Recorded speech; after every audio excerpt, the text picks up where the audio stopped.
Today, we dive into the endlessly entertaining world of French wit with a twist, a collection of the funniest, cheekiest, and most iconic quotes from French legends about the English.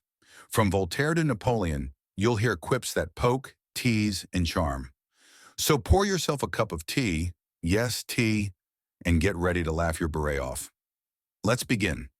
Number 20, Victor Hugo, master of epic tales and dramatic insights, wasn't one to sugarcoat his observations, especially about house cleaning. We see his sharp humor in this quote.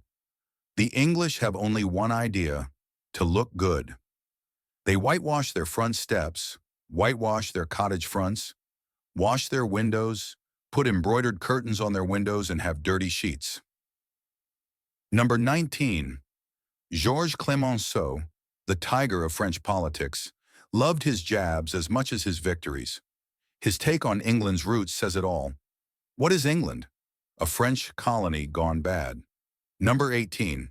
Talleyrand, the diplomat who turned sauces into strategy, knew how to dish out comparisons.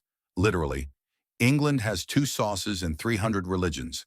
France, on the contrary, has two religions, but more than 300 sauces. Number 17. André Maurois, ever the philosopher, was even poetic about grass. He captures English patience perfectly here. The secret of an English lawn, you sow and let it rain for 7 centuries. Number 16. Alphonse Allais, the king of absurd humor, found irony everywhere, even in street signs. England is an extraordinary country.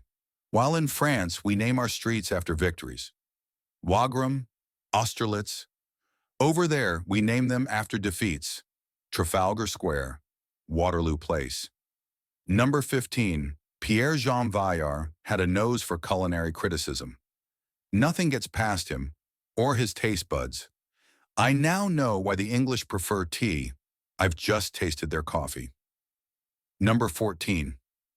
Voltaire, the ultimate thinker and satirist, found England's religious diversity fascinating and just a bit funny. If there were only one religion in England, despotism would be to be feared. If there were two, they would cut each other's throats. But there are 30, and they live in peace and happiness.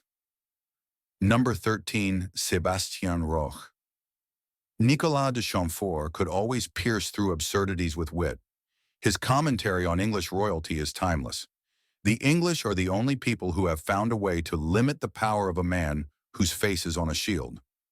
Number 12, Pierre MacOrlin, ever the imaginative writer, credits the English with one of the oddest innovations in sports. You had to be English to invent rugby. Who else could have thought of an oval ball? Number 11, Pierre Daninos, was a master of the understated joke, perfectly capturing England's infamous Sundays. It is not forbidden to think that if England has not been invaded since 1066, it is because foreigners dread having to spend a Sunday there. Number 10. Daninos strikes again, this time with a salty observation about British cuisine. England's cuisine is like its image, surrounded by water. Number 9. With his third gem, Daninos proves he's no stranger to English fashion, or their peculiar silences. The English possess two products of exceptional value, their tweeds and their silences. Number 8. Philippe Meyer, who knew a thing or two about identity, nails the English pastime.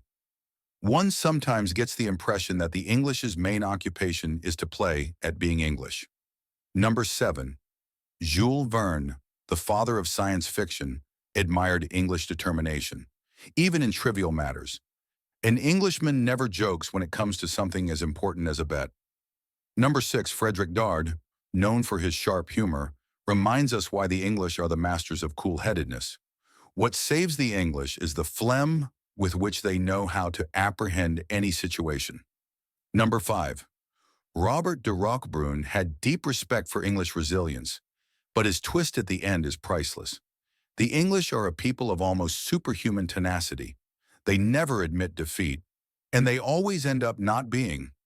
Number 4. Georges Clemenceau wasn't done with his linguistic jabs yet. This one stings with simplicity. English is never anything but mispronounced French. Number 3, Pierre Desproges, the philosopher of humor, delivers a sharp comparison between the comedic styles of two nations. How can you tell English humor from French humor? English humor underlines the absurdity of the world with bitterness and despair. French humor laughs at my mother-in-law. Number 2, Robert Dufleur loved turning social norms on their head. His commentary on English charm is deliciously wicked. It's funny, you English, when you're next to a young girl, you're the one who looks like a virgin. Number 1, Domitil de Pressensé keeps it simple and relatable. Language barriers have never been so funny. An Englishman is a guy like us, except we don't understand what he's saying. Thank you for watching. Did we miss a quote you love? Share it with us in the comments and let's keep the conversation going. If this video brought a smile to your face, give it a like. It really helps. And if you haven't already, subscribe to the channel for more fun, insightful content. Don't forget to hit the bell icon so you won't miss our next upload. See you next time.